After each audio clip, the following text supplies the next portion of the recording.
ছাত্র অবস্থায় নিজের ছেলের দুধের টাকা বাদ দিয়ে টাকা পাঠাইছে এই জামাতে ইসলামকে। জি আর আপনারা আজকে বলেন বড় বড় কথা। সেন্ট টেস্কোতে চাকরি করে ট্যাক্সি চালায়, তার কিছু টাকা দিয়ে পড়াশোনা করছে, কিছু টাকা এই সংগঠনকে দিছি। আর আপনারা বললেন আমাদের নাই। এই যে 3 তারিখে এই যত লেখা পাবেন শাহবাগ থেকে ওই পর্যন্ত 5.5 লাখ টাকার কালি দিতে এই টার্গেট করবে। যত লেখা পাবেন ঢাকা ইউনিভার্সিটির ওয়ালে তার টাকির কালির টাকায় টার্গেট কবি দেয়। আর আপনারা বলেন আমাদের যোগ্যতা নেই। 2 তারিখে যখন এই সেরাটনে 30, 1, 2 সমস্ত ব্যারিস্টারদেরকে নিয়ে মিটিং করে, এটাই সারিয়া কবি।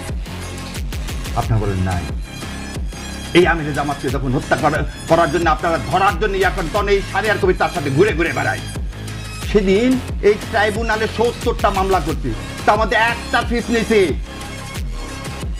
70টা মামলা করছি, সেদিন ফিস নিছি একটা। গত এই কয়েকদিনে রিট ফাইল যতগুলো করছি তার মধ্যে 3টার পয়সা নিছি, বাকি একটা রিটের পয়সা নিইনি। এটা সারিয়ার কবির দাদা, একদম স্টেটমেন্ট দিলাম আমিরে জামাতকে সাক্ষী রেখে। আর আল্লাহ তো জানে